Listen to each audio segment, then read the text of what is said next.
Professor Yunus তার শাসনামলে ১৩৩টি অধ্যাদেশ জারি করেছিলেন। সালাউদ্দিন আহমেদ স্বরাষ্ট্রমন্ত্রী তিনি রাষ্ট্রপতির তরফ দিয়ে, রাষ্ট্রপতির বরাত দিয়ে সংসদে এমন কথাও বলেছিলেন যে আমি মহামান্য রাষ্ট্রপতিকে জিজ্ঞাসা করেছিলাম যে আপনি এই সকল অধ্যাদেশ কি দিতে পারেন। মহামান্য রাষ্ট্রপতি বলেছিলেন আমি তো পারি না, কিন্তু আমাকে পারতে বাধ্য করছে। অর্থাৎ প্রফেসর ইউনূস গায়ের জোরে জবরদখল করে রাষ্ট্রপতির এই প্রতিষ্ঠানটাকে, চেয়ারটাকে ব্যবহার করে একের পর এক অধ্যাদেশ দেওয়ার মেটিকুলাস কর্মকাণ্ড করে গিয়েছিলেন। অতঃপর আজকে সংসদে তার দেয়া অধ্যাদেশের কিছু অধ্যাদেশ সংসদে উত্থাপিত হলো। বিতর্কের মুখে পড়ে থাকলো অন্তত ৩৫টি অধ্যাদেশ, যার মধ্যে গণভোট অধ্যাদেশও রয়েছে। ১৩৩টি অধ্যাদেশের মধ্যে ৯৮টি অধ্যাদেশ আজকে সংসদে উপস্থাপন করা হয়েছে হুবহু। বাকি যে ৩৫টি অধ্যাদেশ, সেই ৩৫টি অধ্যাদেশের ভাগ্য ঝুলে থাকলো। 4টি সরাসরি বাতিল হয়ে যাওয়ার ঘোষণা দেয়া হয়েছে, 16টি সংশোধন করে উপস্থাপন করা হবে, আরও বাকি 15টি আরও অধিকতর সংশোধনের জন্য পরবর্তীতে আলোচনা করা হবে, এরকম অবস্থার মধ্যে ফেলে রাখা হয়েছে। এরকম অবস্থা যখন সংসদে আসলো, সংসদে যখন ৯৮টি অধ্যাদেশ মাত্র প্রফেসর ইউনূসের জারি করা অধ্যাদেশ উপস্থাপন করা হলো, তখন বিরোধী দল থেকে আন্দোলনের ডাক দেয়া হলো।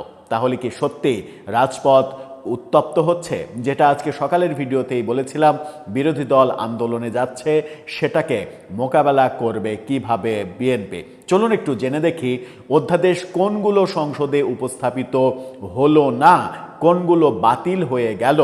এর ফলে প্রফেসর ইউনূসের কোন কোন কর্মকাণ্ড বিতর্কের মধ্যে পড়বে, সেগুলো একটু আলোচনা করে দেখার চেষ্টা করব এই ভিডিওতে। থাকবেন পলিটিক্স টিভির নিয়মিত আয়োজনে।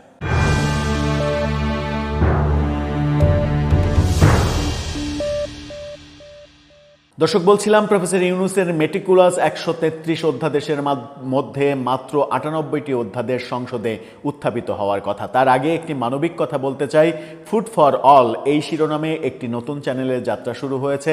5 জন তরুণ যারা অসহায় ক্ষুধার্ত মানুষের পাশে রান্না করা খাবার নিয়ে দাঁড়াতে চাইছে, তাদের এই মানবিক উদ্যোগকে সমর্থন করতে হলে অন্তত ডেসক্রিপশন বক্সে লিঙ্কে গিয়ে তাদের চ্যানেলটা সাবস্ক্রাইব করে তাদেরকে অনুপ্রাণিত করবেন যেন এই মানবিক বার্তাটা তারা আরও বেশি প্রসারিত করতে পারে। চলে যাচ্ছি মূল আয়োজনে। বলছিলাম অধ্যাদেশের কথা। ৯৮টি অধ্যাদেশ সংসদে আজকে উত্থাপিত হলো। বাকি ৩৫টির মানে ভাগ্য ঝুলে থাকলো। 4টি বাতিল হয়ে যাচ্ছে, এটা নিশ্চিত। 16টা 15টা বিভিন্ন ধাপে আরও সংশোধিত হয়ে সেগুলো পরবর্তীতে উপস্থাপিত হতে পারে, এরকম ঘোষণা সংসদে আসলো। কি বলছে গণমাধ্যম? গণমাধ্যম সময় টেলিভিশনের শিরোনামটা দেখে নিন। সেখানে বলা হচ্ছে অন্তর্বর্তী সরকারের ৯৮টি অধ্যাদেশ সংসদে হুবহু উপস্থাপন কিংবা উত্থাপন। অন্তর্বর্তী সরকারের আমলে জারি করা ১৩৩ অধ্যাদেশের ৯৮টি উপস্থাপন করা হয়েছে। এর মধ্যে 15টি সংশোধিত আকারে ও 16টি পরবর্তীতে যাচাই বাছাই এবং 4টি এখনই বাতিল করার সুপারিশ করেছে সংসদীয় বিশেষ কমিটি। তার মানে কি দাঁড়াচ্ছে? 15টি, মানে এই ৯৮টির বাইরে 15টি সংশোধিত আকারে পরবর্তীতে উপস্থাপিত হবে, 16টি পরবর্তীতে আরও যাচাই বাছাই করে উপস্থাপিত হবে এবং 4টি এখনই বাতিল করে দেয়া হচ্ছে। 4টি একেবারে কোনো দিনই উপস্থাপিত হবে না। কি কি আছে সেগুলোর মধ্যে একটু মানে এই বিশেষ কমিটির সভাপতি হচ্ছে জয়নাল আবেদিন, তিনি এই সভাপতিত্ব করেছেন। অন্যান্য সদস্যরা মির্জা আব্বাস, সালাউদ্দিন আহমেদ সহ অনেকেই রয়েছেন, আইনমন্ত্রীও রয়েছেন। ১৩৩টি অধ্যাদেশের মধ্যে 20টি অধ্যাদেশ উত্থাপিত হচ্ছে না, সে বিষয়ে নোট অফ ডিসেন্ট দিয়েছে বিশেষ কমিটির বিরোধী দলের 3 সদস্য। এর আগে জাতীয় সংসদের বিশেষ কমিটি 16টি অধ্যাদেশ এখনই বিল আকারে উপস্থাপন না করার পরবর্তীতে যাচাই বাছাইয়ের মাধ্যমে অধিকতর শক্তিশালী করে নতুন বিল আকারে সংসদে উপস্থাপনের সুপারিশ করা হয়। কমিটির প্রেরিত ১৩৩ অধ্যাদেশের মধ্যে ৯৮টি অধ্যাদেশ উত্থাপিত আকারে, 15টি অধ্যাদেশ সংশোধিত আকারে সংসদে বিল উত্থাপনের সুপারিশ করে। বাকি 20টির মধ্যে 16টি সংসদে এখনই বিল আকারে উত্থাপন না করে পরবর্তীতে যাচাই বাছাই করে অধিকতর শক্তিশালী করে নতুন বিল উত্থাপনের সুপারিশ করা হয়েছে এবং 4টি বিল অধ্যাদেশ রহিতকরণ ও হেফাজতের জন্য এখনই বিল আনয়নের সুপারিশ করা হয়েছে, অর্থাৎ এগুলো বাতিল করা হবে, এই বিল আনার সুপারিশ করা হয়েছে। এভাবেই আজ বিশেষ কমিটির সভাপতি জয়নাল আবেদিন জাতীয় সংসদের বিশেষ কমিটির রিপোর্ট উপস্থাপন করেছেন। যে 16টি অধ্যাদেশ এখনই বিল আকারে উপস্থাপন করা হচ্ছে না, যেগুলো মানে আংশিক মানে সংশোধন করা হচ্ছে কিংবা কিছু বাতিল করা হচ্ছে, তার মধ্যে রয়েছে গণভোট অধ্যাদেশ 2025, জাতীয় মানবাধিকার কমিশন অধ্যাদেশ 2025, রাজস্ব নীতি অধ্যাদেশ 2025, অনেক অধ্যাদেশ রয়েছে।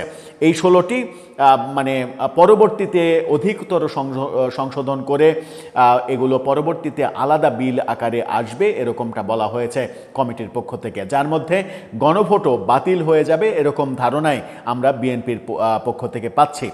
মানে সংশোধিত হলেও মানে সংশোধিত আকারে যদি উপস্থাপন করাও হয়, তবুও গণভোটের যে রায় বাস্তবায়নের ব্যাপার সেটা বাস্তবায়ন হচ্ছে না, এটা আমরা জানি।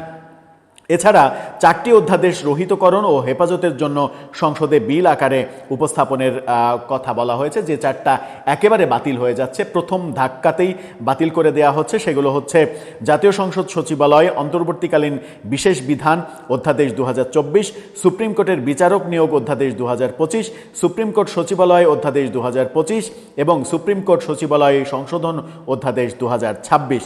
এগুলো বাতিল হয়ে যাচ্ছে এবং বাতিল হয়ে যাওয়ার তালিকায় আরও 16টি রয়েছে, যেগুলো আপাতত কৌশলগত কারণে বলা হচ্ছে যে অধিকতর সংশোধনের মাধ্যমে পরবর্তীতে আরও শক্তিশালী বিল হিসেবে উপস্থাপন করার সুপারিশ করেছে কমিটি। তার মানে এই 16টা এবং ওই 4টা 20টা পুরোপুরি বাতিল হয়ে যাওয়ার সম্ভাবনাই আমরা দেখছি, আর বাকি 15টা সংশোধিত আকারে উপস্থাপন করা হবে, যেটা প্রফেসর ইউনূস অধ্যাদেশ হিসেবে ঘোষণা করেছিলেন সেই হুবহু ব্যাপার থাকছে না। বিএনপি তার মানে সুবিধা মতো ইচ্ছা মতো সংশোধন করে এটা উপস্থাপন করছে। তার মানে প্রফেসর ইউনূসের জারি করা অধ্যাদেশের মধ্যে 133-এর মধ্যে মাত্র 98টা সমর্থন পেল বিএনপি সরকারের, বাকিগুলোর ভাগ্য এখন ঝুলে গেল এবং গণভোট যে মানে অধ্যাদেশ সেটা যে উপস্থাপন হবে না এবং সেটা যে বাতিল হয়ে যাবে সেটা আমরা আগেই জানি। এবং সেই প্রেক্ষিতেই গতকালকেই বিরোধী দলের ঘোষণা ছিল যে আজকের পরে আন্দোলনের তারা ডাক দেবে এবং আন্দোলনের তারা ডাক দিয়েছে। এই প্রথম আলোর শিরোনামটা দেখে নিন, সেখানে বলা হচ্ছে গণভোটের রায় বাস্তবায়নের দাবিতে শনিবার বিক্ষোভ সমাবেশ করবে 11 দলীয় জোট। আজকে 11 দলীয় জোটের একটা বিশেষ সভা হয়েছে, সেই সভায় আন্দোলনের বিস্তারিত আলোচনা হয়েছে। আপাতত তারা শনিবারে বিক্ষোভ সমাবেশের এই ঘোষণাটা দিয়েছে, তারা আরও বড় আকারে তীব্র আকারে আন্দোলন করতে চাইছে যদি গণভোট অধ্যাদেশ সংসদে পাশ না হয়। গণভোট অধ্যাদেশ সংসদে পাশ হবে না, এটা পুরনো কথা, পুরনো ব্যাপার, আমরা জানি সেটা হবে না। সেটা সংশোধিত আকারে হোক আর যে আকারেই হোক, এই 30 দিনের মধ্যে যদি এটা মানে পাশ না হয়, 12 এপ্রিলের মধ্যে যদি এগুলো সংসদে উত্থাপিত না হয় এবং পাশ না হয়, তাহলে অটোমেটিকলি এগুলো বাতিল হয়ে যাবে। সুতরাং পরবর্তীতে সংশোধিত আকারে নতুন বিল কি আসছে সেটা সংসদের যে নিয়মিত কার্যক্রম, সংসদ যে ইচ্ছা করলে যে কোনো আইন তৈরি করতে পারে 2/3 সংসদ সদস্যদের ভোটের ভিত্তিতে, সেই ব্যাপারটা একটা কমন ব্যাপার। সুতরাং পরবর্তীতে সংসদ এই ব্যাপারগুলো আলাদাভাবে নতুনভাবে সংসদের নতুন কার্যক্রম হিসেবে যেগুলো উপস্থাপন করতে চাইছে সেগুলো আদতে প্রফেসর ইউনূসের অধ্যাদেশ হিসেবে উপস্থাপিত হবে না। প্রফেসর ইউনূসের অধ্যাদেশের মধ্যে ভাবা হচ্ছিল যে 10-15টি অধ্যাদেশ বাইরে থাকবে, বাকি সবগুলোই গ্রহণ করা হবে, কিন্তু এখন আমরা দেখছি 35টি অধ্যাদেশ বাদ রাখা হলো, মাত্র 98টি উত্থাপন করা হলো। এতে করে বিরোধী দল আরও বেশি ক্ষেপবে, তারা আরও বেশি আন্দোলনের কথা বলবে। কিন্তু যতই আন্দোলনের কথা বলুক না কেন, সংসদের মানে নতুন সরকারের মেয়াদ যখন মাত্র 1.5 মাস, তখন আন্দোলন করে জনগণকে সম্পৃক্ত করা এটা খুব একটা সহজ কাজ হবে না। এবং এই কাজের পেছনে যদি প্রফেসর ইউনূসের আগের মতো বিশ্বের শক্তিশালী কোনো মহলের মেটিকুলাস ডিজাইন না থাকে, তাহলে একক বাংলাদেশের একক রাজনৈতিক দল কিংবা 2-4টা রাজনৈতিক দলের শুধুমাত্র আন্দোলন দিয়ে সরকারকে বিব্রতকর পরিস্থিতিতে ফেলা এটা সম্ভব নয়। যে সরকার কিনা আবার 2/3 সংখ্যাগরিষ্ঠতা নিয়ে সরকার গঠন করেছে। দর্শক, আপনার কাছে কি মনে হয় প্রফেসর ইউনূসের কার্যক্রম নিয়ে আলোচনা থামছেই না? আজকে কালের কণ্ঠ যে ভয়াবহ প্রতিবেদন প্রকাশ করেছে, তারপরে প্রফেসর ইউনূসের আলোচনা সর্বত্র আবার চলে গেছে। এবার অধ্যাদেশের আলোচনা আবারও মানে শক্তপোক্তভাবে যখন শুরু হলো, তখন আপনার কাছে কি মনে হচ্ছে এই সকল অধ্যাদেশ যেগুলো বাতিল হয়ে যাচ্ছে তার পরিণাম প্রফেসর ইউনূসের দিকেও কি কিছুটা যাবে? আপনার মতামত জানিয়ে লিখতে পারেন আমাদের কমেন্ট বক্সে।